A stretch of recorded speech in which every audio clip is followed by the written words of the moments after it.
Good evening, everyone. This is Dr. Jess Armine here at the Bioindividualized Medical Center in southeastern Pennsylvania. We have a very exciting show for you tonight, and we have a very special guest. We're going to be talking about LDN, or Low Dose Naltrexone, which is being used for the treatment of chronic illnesses. Okay, we have the honor of speaking with Linda Elsegood. Hope I pronounced that right. And she is the leader in the movement to educate patients and doctors about LDN. And if you read about her, and she'll tell you her story and what she's been doing, you realize that she is the epitome of the tireless individual, the indefatigable individual that is required to get this type of information out to people. Please understand that this particular interview is being pre-recorded, so there won't be any opportunity for live Q&A. But Linda tells me that we'll have a methodology of asking questions or getting more information that she'll cue you in towards the end of the lecture. So welcome, Linda. How are you today? I'm fine. Thank you very much for inviting me. It is our honor. So please, tell us your story. Okay. My life was okay. I was working full-time. I had 2 children, so I ran the home, saw to all the cooking, the cleaning, the gardening, the decorating, working. I was Wonder Woman. I thought I could do anything. I was a bank manager at the time. And as I say, life was fine. I was healthy, which I took for granted. And one day I came home from work and my father phoned. Now, my father never ever phoned. He didn't like the phone. And he said, "Your mother's had a heart attack. She's now going in the ambulance." And I literally just got in. I'd taken my coat off. I put my coat back on to get to the hospital. My father was in a wheelchair, and the ambulance people wouldn't take him with my mother because he had to have somebody to look after him when he got there. So I said, "Well, tell them to take you. I will be on my way." And this was Christmas 2000. And it was icy. It had been snowing. The roads were terrible. It would normally have taken me about an hour and a half to drive there, but it took a good 2 hours. Now, my mother had some medication to keep her alive. It was a very major heart attack, and I sat beside her bed. I'm an only child. My husband came and took my father home because they wouldn't let him stay overnight in case there was a fire or whatever. But I had it in my mind that if I held my mother's hand and sat with her, she would be fine. If I went to sleep, she would go to sleep, and that would be it. So I kept myself awake for 48 hours, which is rather silly, but it did make sense to me at the time. And my mother came home. She had to have somebody look after her, so I had both my parents here with me. I had to go back to work. A friend of mine was a nurse, and she came and helped look after my parents. And I was tired. I was so unbelievably tired. And then I started to get ill. Different things were happening to me. My leg became numb. I had this awful fatigue. I didn't really have energy to do anything. So what happened then, I said to my husband, "I'm just having this, I had flu, I had gastroenteritis, I was just sick. I want to go away. Have a vacation, come back, and I'll feel fine." He couldn't come, he was working, so I took my youngest daughter. And while we were on holiday, we went to Portugal, and it should have been hot. It was Easter time, but it was freezing cold and it was raining, so we decided we could either stay in or walk out in the rain. So we went in the rain, and the left hand side of my face was numb, as if I'd had a filling. And I couldn't understand why I had this numbness on my face, and the left-hand side of my tongue felt as though I'd eaten cheese, and it had melted and burnt my tongue. So we managed, and luckily we were only away for a week. And when I came back, I went to see my neurologist, or saw a neurologist who then became my neurologist, who said he thought I had had a mild stroke, that I had a foreign disease of some kind, or I'd got MS. I didn't really like any of those options. I would have liked something I don't blame you. Yeah. So, a brain tumour. That was the other thing, a brain tumour. That's even better. Yeah. I just wanted something where he could say, here's a pill, go home and you're going to be fine. So it went on, and I was just so tired. I couldn't cope with working 5 days a week. So I went part-time. Only worked 4 days a week, but that didn't make any difference. And then I got double vision. I lost my hearing in my left ear, and at which point I could not move. So I had to give in. I couldn't go to work. I couldn't move. And I had an MRI, a lumbar puncture, and was told it was MS. I had a 3-day course of intravenous steroids, and 6 weeks later I was given another course of intravenous steroids because they thought I was going to lose my hearing and my eyesight completely, which made me put on so much weight. I'm a pale person, and my face was like a red beach ball. It was it was unbelievable. I didn't look like myself. But the second course of steroids didn't work. But at that time, I was so ill. When I say ill, I was on the toilet the whole time. I didn't have any bladder control. My bowels, I know it's not the done thing to talk about one's bowels, but to explain... Okay. We talk about poop all the time. It's like a major subject all the time. Yeah. It was like sneezing. You know how you feel a sneeze coming and you go, chew? But it was like that from my bowels. Ooh, and okay. there was no control at all. It would be a case of it's going to happen, and boom, it would happen. So you don't want to leave the house until that happens, because it happened every day, but never at the same time, which would have been more convenient. But I had no balance. I had to furniture walk. People with MS will know what I mean by furniture walking. But I would trip. I would stumble over nothing. I had very bad vertigo, so if I turned my head too quickly, everything would spin, and my legs became as though they were rubber bands, so I used to bounce a lot.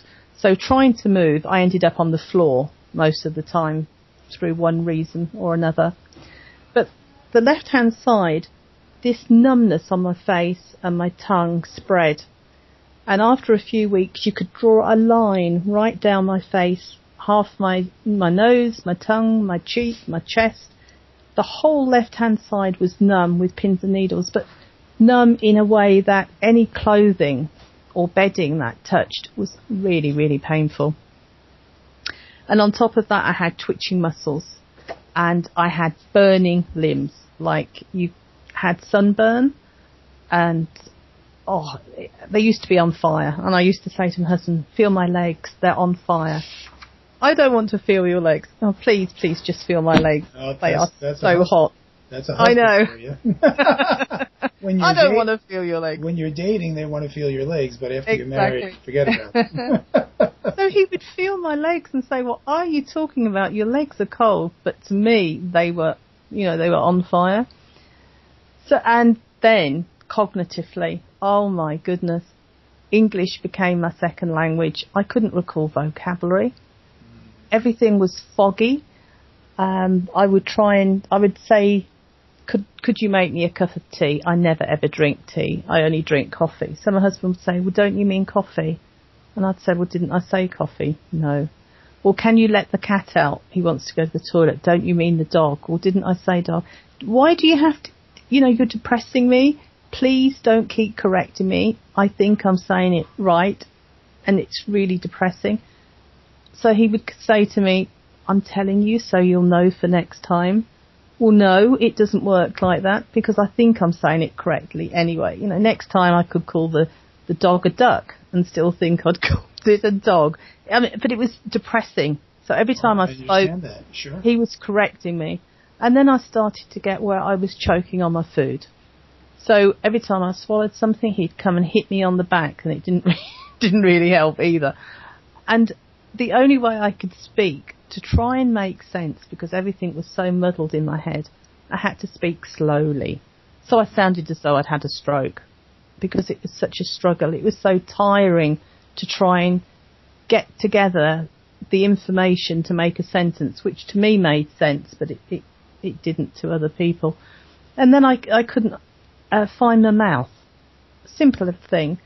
My daughter used to have to put the cup to my mouth because I couldn't find where my mouth was. Only saving grace was I slept most of the time. I was asleep about 20 hours a day. I was only awake for like 4 hours, which was marvellous because I didn't feel anything while I was asleep. And I also had pains in my head, really bad pains. And I do believe the doctors thought I was making it up. It used to be a pain the size of the top of a wine glass. Sometimes it would be at the front right, sometimes the back left. It would move, but the pain was so intense. It used to make me feel nauseous. Wow. So nauseous. I was given some very strong painkillers, which made the pain bearable. It didn't remove it, it made it bearable. But the nausea was even worse. It was really, really bad. And I had optic neuritis, where I felt as though somebody had, stuck a pencil in my eye to move my eyeball up, down, left or right. Really, really painful. Mm-mm. And I was in a wheelchair. I could, as I say, furniture walk in the house and falling over. But outside of the house, I had to use a wheelchair. And at this point, we're moving forward now. It was October 2003, and I went to see my neurologist, and he examined me. He sat down, he looked at me, he leant across the desk, held his hand out, shook hands with me and said, "I'm really sorry to tell you, you're secondary progressive now." Got up, opened the door and said, "There's nothing more we can do for you," and showed me out. Oh, I'm surprised they didn't use a catapult. It was awful. I bet it was. Sat in the car and I said to my husband, he may as well have said, "Go home and die quietly. Don't make a fuss. You're an embarrassment." There was no plan B. There was nothing anybody could do to help me. It was awful. I felt totally alone, frightened, because I couldn't live my life like that. One day the doctor came out to see me and bought me some more painkillers. I was in the house on my own, and the doctor very kindly went and fetched me a glass of water, and he left. My neighbour was keeping his eye on me. Mm-hmm. My husband was working. And I thought the thing that really got to me was the look in everybody's eyes, family and friends. They all felt helpless. They all wanted to help me. And there was nothing that anyone could do. And to see that in their eyes was awful. I'm sorry. Okay. Take a deep breath. So it's a tough story. I understand. So I'd got the tablets, and I thought that my family would understand if I took them. They would know why. And at least that way, everybody, once they got over the shock, could be able to get their lives back, rather than me just lying there, the days passing without me participating. I couldn't do anything. I couldn't achieve anything. Anything I wanted to do, I couldn't do. I felt a complete and utter failure. Okay, take a breath, kid. Relax. Okay. We really appreciate you sharing your story with us, because I know how much this hurts. And then I luckily managed to think who was going to find me. And it would have been my 15-year-old daughter. Okay. And I couldn't do that to her. I don't. So the only option was to fight it, to do something that I could actually live again.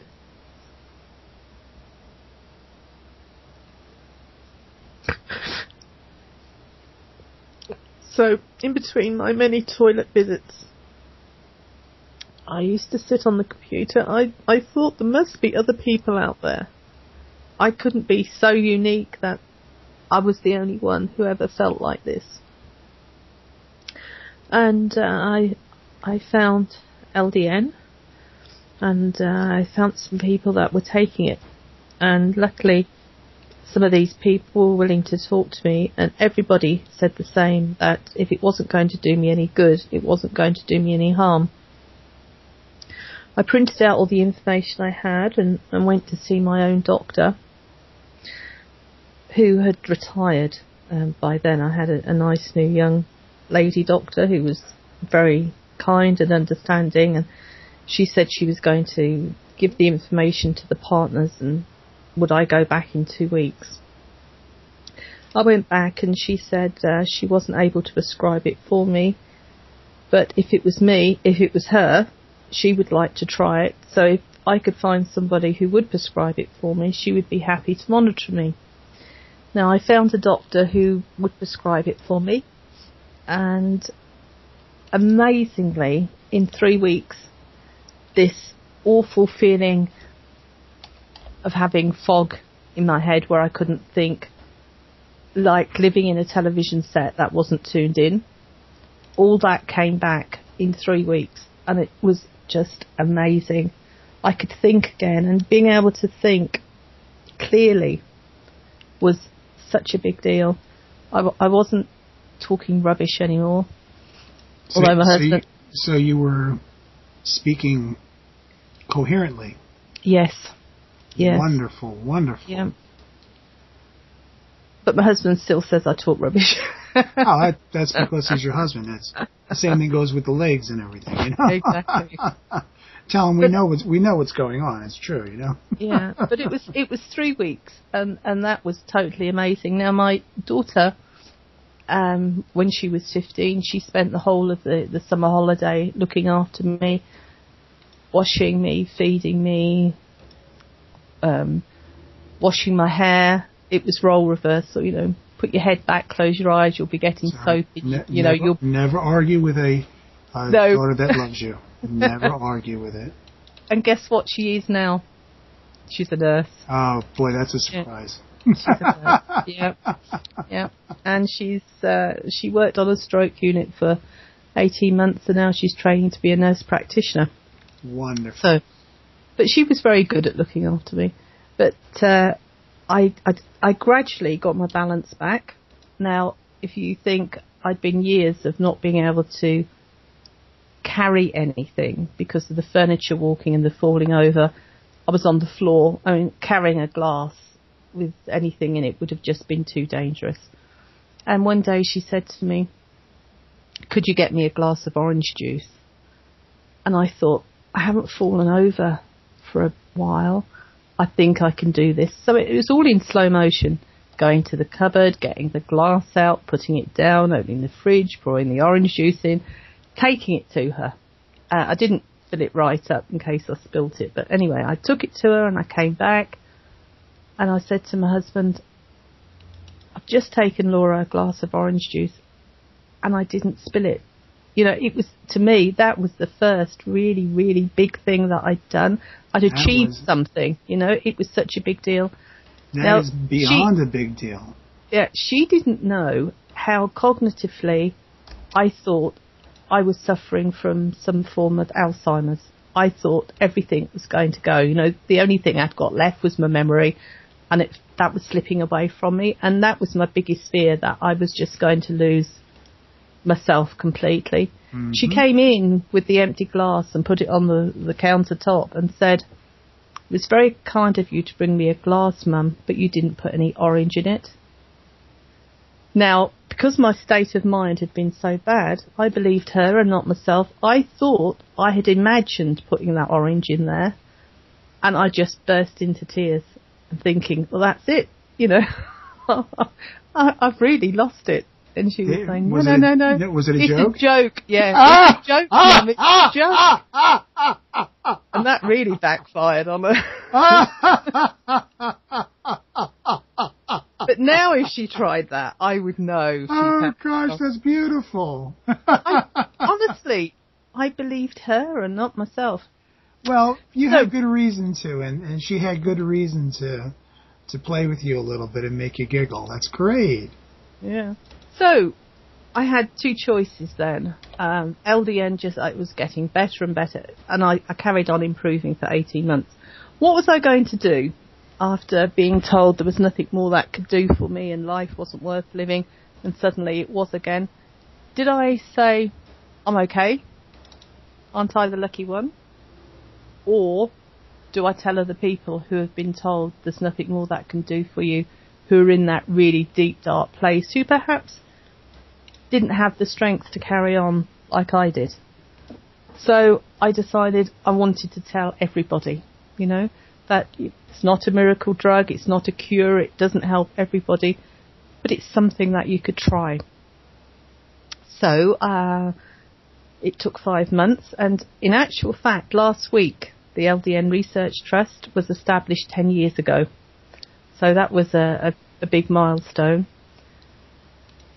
And we've helped over 14,000 people around the world get LDN. LDN can work for any condition that has an autoimmune component. And so far, there's 174 conditions that we know of that people have tried LDN for. Let's go back a little bit if we could. We can. And would you explain to our audience what exactly low dose naltrexone is? Okay. Naltrexone in its full strength was used for heroin and drug addiction back in the late 70s, early 80s. But used in low doses, it helps, according to Dr. Ian Zagon, who did lots of studies of LDN back in the late 70s, early 80s, it helps regulate a dysfunctional immune system.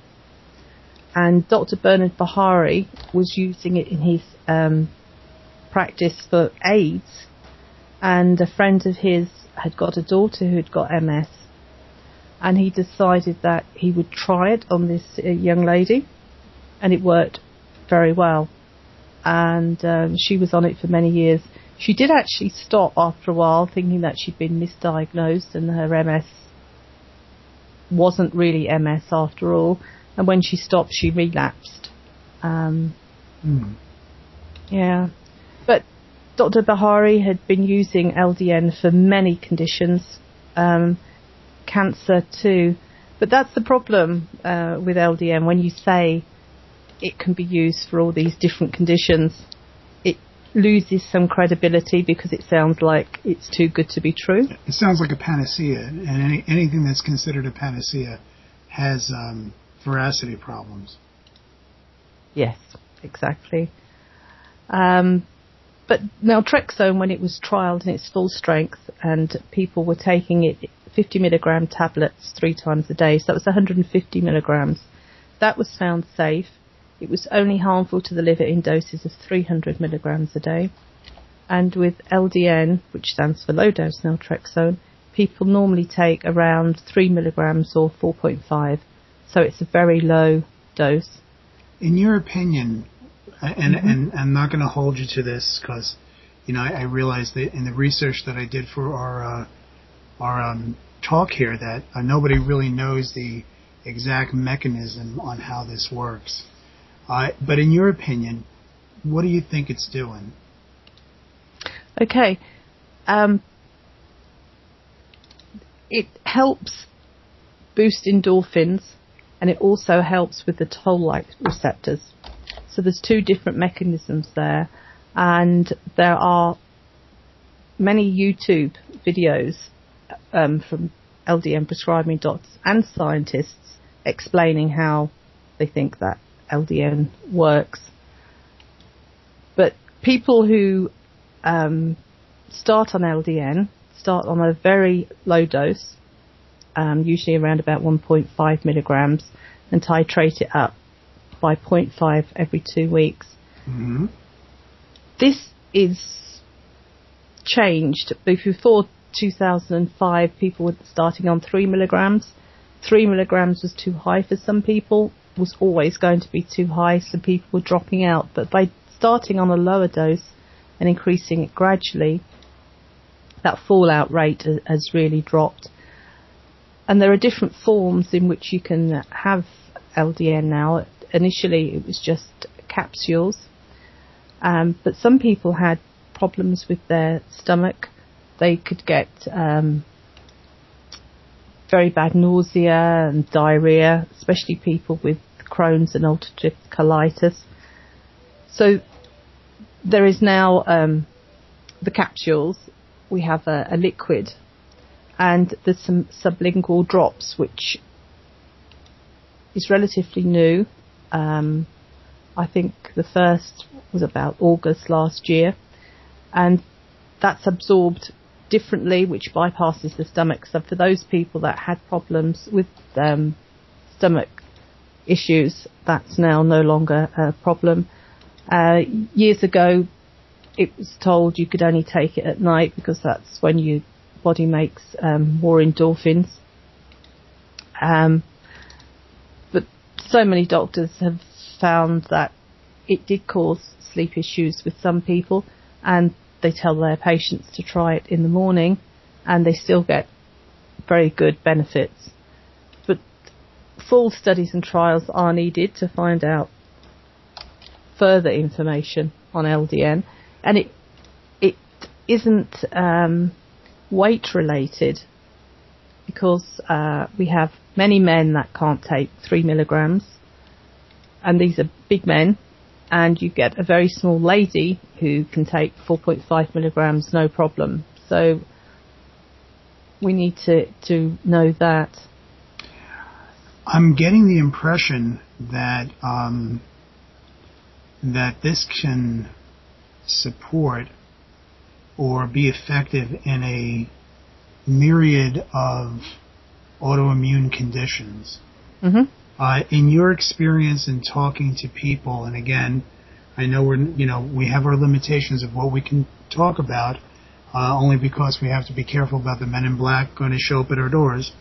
Okay, but in raising awareness about LDN, people are still very diagnostically oriented. Like, I have X, what can you do for it?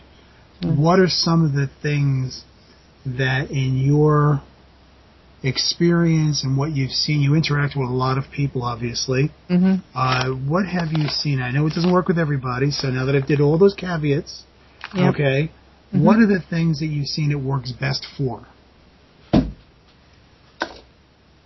Okay. Crohn's is a really good one. Psoriasis, amazing cases of psoriasis. But with psoriasis, people have to be patient. I mean, there are people who will say that they noticed improvements after the first week. But normally with psoriasis, I would say it takes about 6 months. And you know how angry psoriasis looks, and red and yes. Scabby. After 6 months, normally it starts to look like skin colour. And it then just all fades. It, to me, just is amazing. It's like rubbed out. It's like normal skin. And I had a lady who had alopecia, and she had and the thing, I mean, banking was my thing. I wasn't medical. I had a first aid certificate. That was my whole knowledge of medical conditions. But this lady had alopecia. She also had Crohn's type symptoms. She had arthritic symptoms. She was a mess, and she was a young girl, very, very pretty. And she had a high-powered job, and her consultant said to her when she was saying that, you know, her hair, she was losing it. Initially, she had a little velvety spot that she used to rub that she thought was quite cute, but the velvety spot spread, and slowly all her hair was just falling out. And her consultant said to her that there were some very pretty scarves out there these days. And she was in her early 20s. Yes, she was horrified. Doctor, it hurts when I do this. Then don't do it. Yeah. She lost her eyebrows. She lost her eyelashes. And she said that she'd lost her whole identity. She'd look in the mirror and she'd gone. You know, she wasn't there. I understand. And she thought, similar to myself, that there must be some link here. And she realised everything she had was probably autoimmune. And she found LDN and started it. And slowly her hair came back. Can you believe her hair came back? I believe anything you tell me because I've seen miracles happen. I really have. And she had her hair came back black and white, or black and grey, mottled, even though she was young. And people thought she'd had this really expensive colour job done on her hair, and she thought it was quite trendy and left it as it was. It didn't come back the same texture. It was finer, more like baby hair. Very, but she had her hair back. Almost like after chemotherapy, it comes back like that. Yeah. But she got her hair back, and to her, that was just absolutely mind-blowing. So but I had sorry. No. It sounds to me that if you have a chronic illness, especially in the immunological range, like the autoimmune or however you want to put it, that LDN sounds like it might be worth a try. What are the risk-benefit factors? Are there any risks using LDN? No, it's as I say, it was only found harmful naltrexone if you took 300 milligrams a day. So it's a safe drug. Because it's such a low dose. Yes, it's not toxic, and of course it's very inexpensive. People in the States pay around about $26 a month. Really? Yeah, it's not an expensive drug, but it's out of patent. So drug companies are not interested in trialling it because there's no profit. But there is a company set up now called TNI Biotech, and they're planning some trials and studies to get LDN out there. And they have promised that LDN would never be more than $1 a day. Wow, that's pretty amazing for anybody in the pharmaceutical industry to even say. Because here in America, the more the better. Yeah. The more money they can charge for it, the better. And we have a new medical advisor called Dr. Pradeep Chopra, and he's from Rhode Island. Amazing man. As I say, he's a pain specialist. He uses LDN. And you can listen to the interviews on the LDN Research Trust YouTube channel. Very amazing that we've had 132,000 video views so far. Yeah, I mean... You were very... Sorry? No. I was saying you were very kind to send me a bunch of links that I'll be putting on my website. Is that link included in there? It is, or it should be. Yeah. Okay, no problem. But he has patients come to him. He's the last in the line. People with fibromyalgia, neuropathy, regional pain syndrome. People that have been on morphine and fentanyl patches, and their pain is still in between a 9 and a 10 every day. These are people that have to live with such bad pain, and there's nothing. And he decided he would say to these patients that he would like them to try LDN if they were willing to give up all their narcotics, because you can't take LDN with a narcotic. Okay. And they all said, well, yes, that's fine. I'm probably sure not all of them said that, but the ones that he was talking to me about, that they weren't working anyway. So he weaned them off, which is quite a complex thing, and nobody should ever stop taking any painkillers without medical supervision. Agreed. So he got them off these medications and started them on LDN. And he said to me that they came back, and the feedback he got was that the pain was bearable. It was still there, but it was bearable.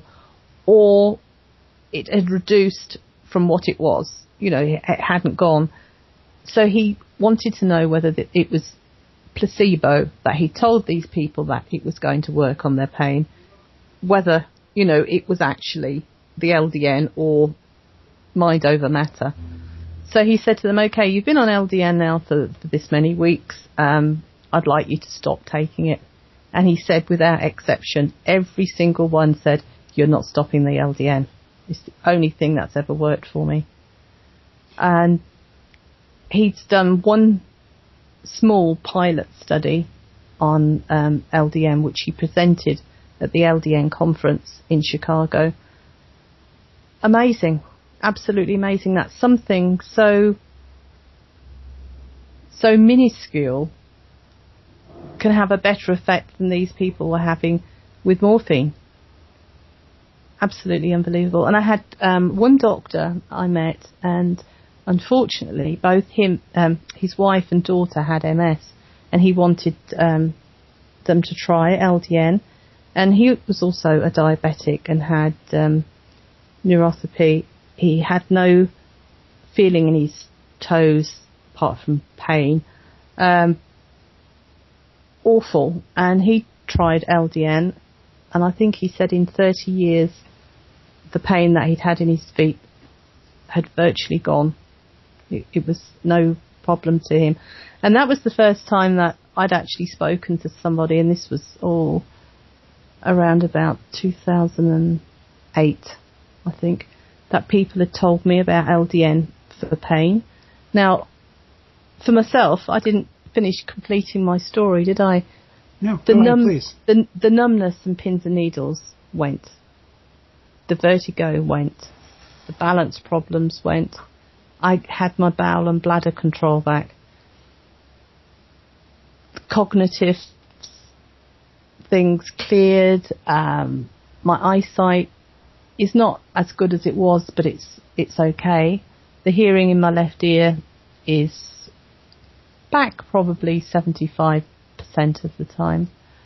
And it's amazing. I can achieve things. I know I've got MS. I'm not back to how I used to be. But if I plan things and pace myself, I can do anything. Which is, you know, which really is called amazing. Having a life, isn't it? It is called having a life. And I'm so impressed. I really am. You have tears in my eyes right now. And I set up the charity in such a way that nobody would ever get paid. So I work without any pay. But my payment is when I've helped somebody get LDN who's found it very difficult and they've been on it for a while, and they come back and say, thank you so much, I feel like me again, or I feel I've been given a second chance, or I feel I've been given my life back. That is just intoxicating. It is just amazing. Absolutely amazing. If your suffering was to have any meaning, that you've taken that suffering and served your fellow human beings in this particular and very expansive manner. You know, I always tell people when I meet people like you, I always say that God has a special place roped off in heaven for you guys. You know, because it's true.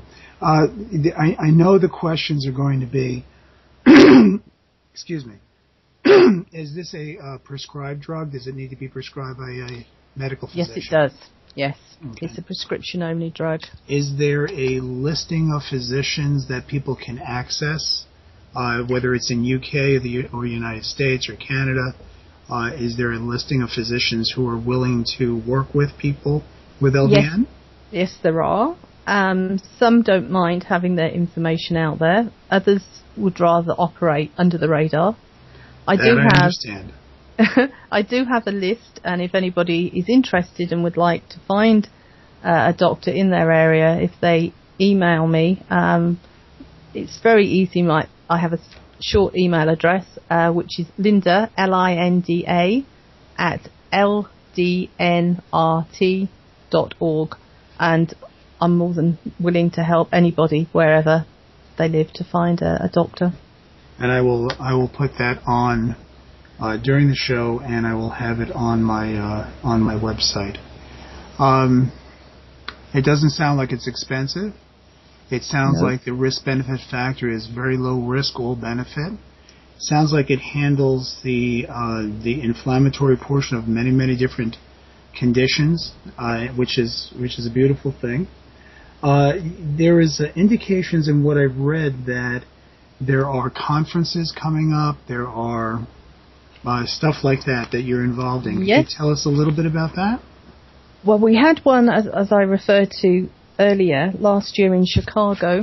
And for your listeners, if they would like to watch the whole conference, is in separate parts from each speaker. There are 12 parts. If they put in the search bar LDN2013.com, it will take them to a site where you have to pay to watch it. We need to get the money back from the outlay that we spent. That's reasonable. That's reasonable. About how much is it? It should be $40, but if they put in the code JESS, JESS 2014, they will get 25% off. So it will cost $30 instead of the $40. Well, thank you so much. That's going to be a beautiful thing for people to listen to. It's amazing. And that's a reasonable price, and like you said, it's there to cover costs. Yes, we have Dr. Pradeep Chopra talking about pain there. We had Dr. Jill Smith. If anybody knows anything about the Crohn's, she's done Crohn's research. She's done 2 LDN studies with Crohn's. Absolutely amazing, where she's done an endoscopy and seen what people's intestines are like. Crohn's is all ulcers. Absolutely awful. 5 months later, absolutely clear, like the back of somebody's throat. That's amazing. We had Dr. Deanna Wyndham from the Whitaker Wellness Centre, and she explained herself had lupus, systemic lupus. She should have died if it hadn't have been through LDN, but she uses it in her practice for many different autoimmune conditions and with children as well. And I forgot to say, LDN is also used for autism, and a cream is applied to the skin for that, which works really well. Dr. Jacqueline McCandless did some studies with LDN for autism, and she also, her and her husband, did studies for HIV in Mali, which is also a very exciting project that was happening there. That's interesting. That's interesting. There's so much to tell you. But so last year the conference was very good, and we had Dr. Berkson talking about LDN for cancer.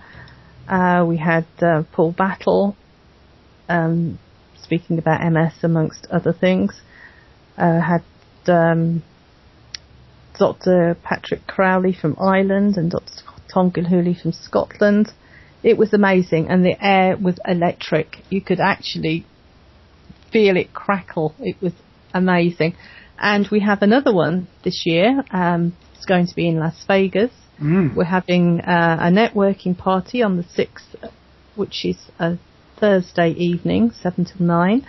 And the conference is going to be held over 2 days next time, because really we were all just so tired. And when is the conference in Las Vegas? It's going to be November, and it will be the 7th and 8th, which is going to be a Friday and a Saturday. I'm going to do my best to come. That would be amazing. That would be wonderful. We would be honoured to have you. Oh, well, we'd be honored to meet you guys. That is wonderful. So we have just a few minutes left. Believe it or not, the hour went rather quickly, didn't it? It did. I told you I can talk. No, it's good. You were worried about being able to cover stuff, and I said, no, you'll just do it. Okay. Do you have any parting words, anything that you'd like to give as advice to someone out there who may have a chronic problem? How should they go about investigating whether LDN may be a possible treatment? How should they approach their healthcare practitioner, and so forth? Well, we have a doctor's information pack that we always say to people, print it off, take it to your doctor. They need to research it. I mean, there are some doctors that now have heard of LDN, I think it's a case of if they specialise in a condition, be it fibromyalgia or Crohn's or something, the patients are educating the doctors, you know. Oh, yes. Like, you're the sixth person that's asked me for LDN. And they eventually look into it. But I would always say to people, don't take my word for it. Don't take anybody else's word for it. Do your own research. Of course. Read up as much as you can and find out if it's something that, you know, you think is right for you. I want to reiterate the fact that, excuse me, that the grassroots movement, the patients telling the doctors what they want and what is that the doctor should learn, is catching on. Let me tell you something. The reason I have a lot of physicians who I mentor right now is because their patients have been haranguing them saying, you have to know this stuff. I'm getting better because of what Dr. So-and-so is doing because he understands X, X, and X. How come you don't? 6 months ago, that doctor would have just said that's not important, and then they learned that it was. Good doctors will look to train. Other doctors will continue to ignore it and you know, poo-poo it away, in which case you change doctors, because let's face it, especially in most areas of the country, especially here in Philadelphia, you can't swing a dead cat and not hit a doctor. Okay, so they're not the only game in town. You deserve to be treated well and with respect and with knowledge. And you should demand that your doctors do the appropriate training. Okay, and this is how you bring them the information. Okay, so organizations like Linda's are invaluable because guess what? Now you have ammunition. Now you have information to say, hey, this might work. Okay, there's no risk. There's only benefit. Let's try it. And if it's helping me, great. If not, you know, no harm, no foul. And I think people should try something sooner rather than later, because things like myself, I've not 18 months on LDN and I was improving. I've stabilised, and prior to that I was deteriorating rapidly. It's a progressive disease, but it's halted the disease. I have now been on LDN. It was 10 years on the 3rd of December last year, and honestly, I have had no progression in that time, and I'm touching wood here because I don't want to talk anything you know up. Something, and the bottom line truly is if this particular substance gets you to a certain plateau point, and even if you had to take it every day, like you said, it's about $1 a day, as opposed to some neuropsychiatric medicines that are about $1,000 a month. Okay? So, again, even if it isn't the total answer, and you have a chronic condition that cannot be cured, it can be managed, and can be managed more effectively. And you can have a life rather than an existence. Yes. Linda, I want to thank you so much for being on our show tonight and sharing your knowledge and sharing your story, sharing your struggles. You've given me several email addresses and links which will appear on my website. I can't tell you that giving of yourself in this manner, you're going to be helping hundreds and thousands of more people, because this will spread the awareness of LDN. I learned a lot myself tonight. I just want to take the time to thank you for your story, thank you for you, and thank you for all your hard work. Oh, thank you. It was my pleasure. Okay. Take care. We'll talk to you soon, okay? Thank you. Bye-bye.